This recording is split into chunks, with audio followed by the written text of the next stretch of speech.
What's up, everybody? I am Lindsey Nance alongside Titans legend Chris Johnson. We're pumped for this game right now. Yeah. Thursday night football, primetime game. We have the Titans heading to Green Bay to take on the Packers. And I'm really glad you're here because this is going to be a huge running game. You were obviously one of the best running backs in franchise history. So what stands out about this game to you? Man, this game, first of all, the weather.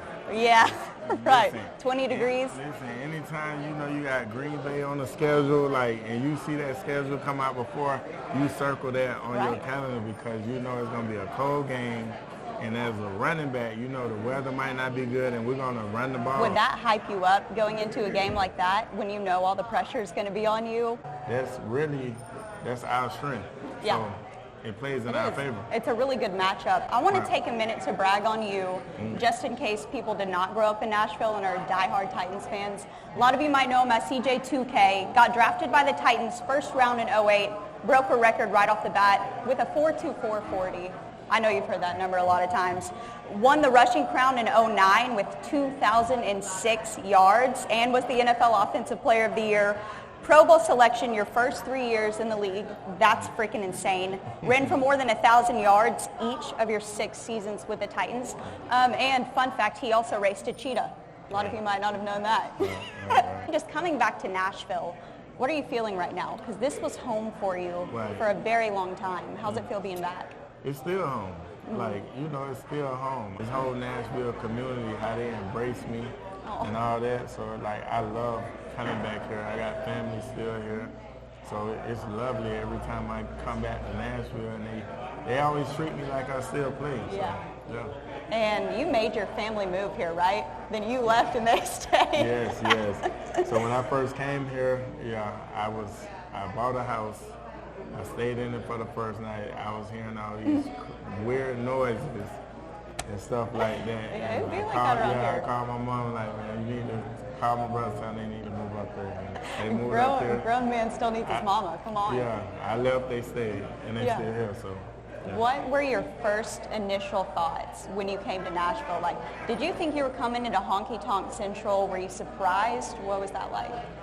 I can't even lie. Yeah, I thought it was going to be straight country music, singers every time I turn around, this and that, honky tonk and all those type of things. And then when I got here, it was totally different. It got a great mixture, you know what I'm saying, of the urban community, the country community. What was it like for you adjusting to the lifestyle after getting drafted? When that first check comes in, everything you've worked for your entire life changes just like that. How did you stay grounded and stay humble? I think basically the simple fact of it's kind of like once you come in and once you get drafted, like how I thought it was going to go, it definitely didn't go like that. I thought you get drafted, you get this big check, and you got time to enjoy this and that, but you really don't have time. You get drafted, and guess what? The next day, you're on the plane coming to whatever team you're on, so they keep you busy. When you were in Nashville, did you have any spots that you really liked? Areas of town, restaurants where, this is the best barbecue you can get or burger? Man.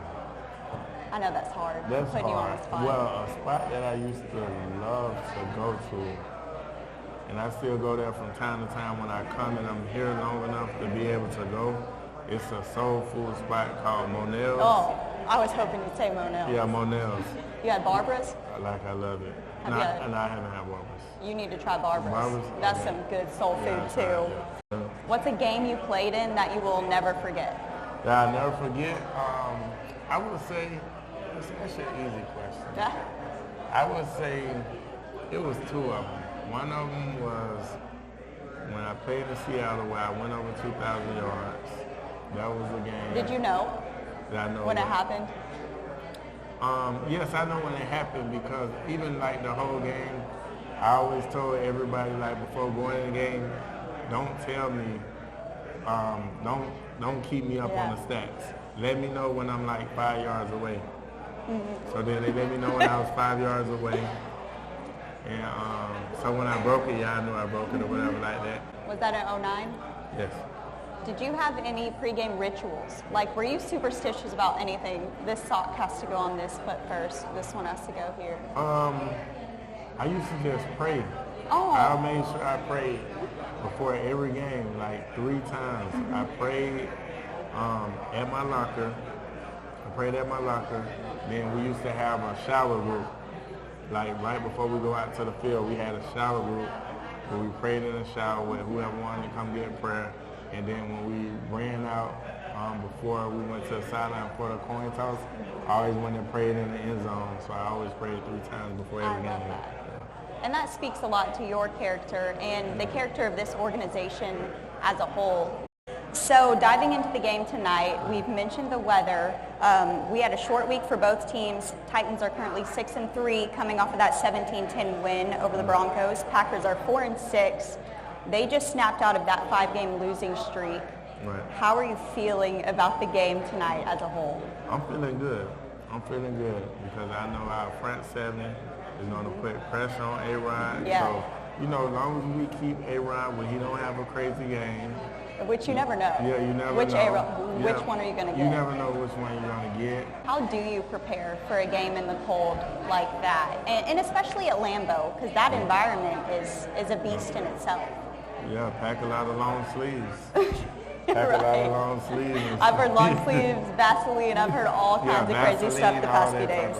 And like you said, D-line has been on a roll. I think 6 games in a row where we have sacked the QB. Right. They went to town on Russell Wilson on Sunday, so that was nice to see. Right. On the offensive side of things, huge game for Derrick Henry, as we've mentioned.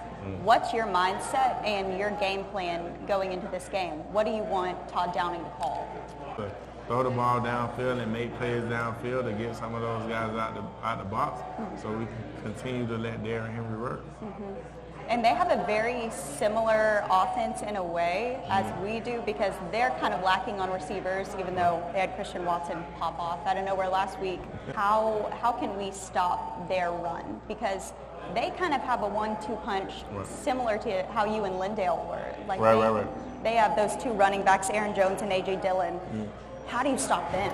Oh, man. Aaron Jones, you know, he's having a good year. He's running the ball, catching the ball in the backfield. But, you know, I believe in our D-line. All we got to do is, as long as we continue to create penetration, we'll be all right. What do you think Derrick Henry needs to do and to focus on to kind of shoot those gaps? Oh, man, he just needs to go in there and continue to run the ball how he's been running it his whole life. Like, he's done ran for 2,000 yards in high school, 2,000 yards in college, 2,000 yards in the pros, so he knows what to do. The entire state of Tennessee is going crazy over sports betting. Everyone is talking about this Green Bay and Titans game. So, Dr. Lux, what do we got so far? It's going to be a low-scoring game. Yeah. It's cold. So we're taking the under.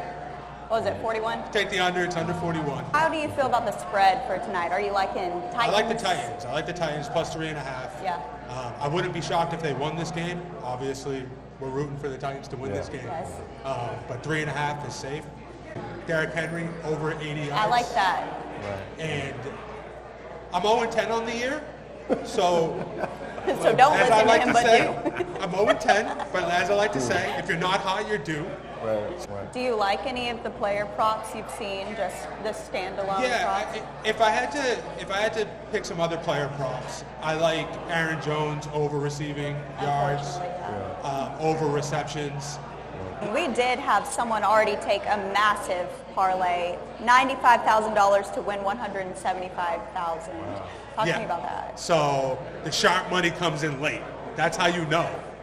That's how you know we're on the right side of this game. When someone's laying 100 bands this late in the game. Wish they would have called me. Was it Chris? I might have been. Was it? I wish. It wasn't me. I can guarantee that. I would have chipped in. We could have chipped in on that. He's for it. Okay, what about you? What are you taking? Would you take spread, money line, or would you go player props, put all your money on Henry? What are you feeling? I'm more of a player prop guy. Really? Yeah, I'm more of a player prop guy. I like to take the overs or the unders of the stats. So I made a few bets tonight. I took Henry's. You did? It was 79.5. I took over that. We're going to check back in. We're going to see how Chris is doing on his bets. We're going to check in with the doctor, see if his advice is following through and if he can break that 0-10 stretch. But we will be back with y'all at halftime to update you on everything going on. Closing thoughts going into the game. If you're Mike Vrabel, what are you saying to fire up the team? Oh, man. We're going to go in here. We're going to do this. This is our step from where we lead into the playoffs. We're going to run Derek, and we're going to play defense. Get after Aaron Rodgers, force him into retirement. Hopefully he retires at halftime.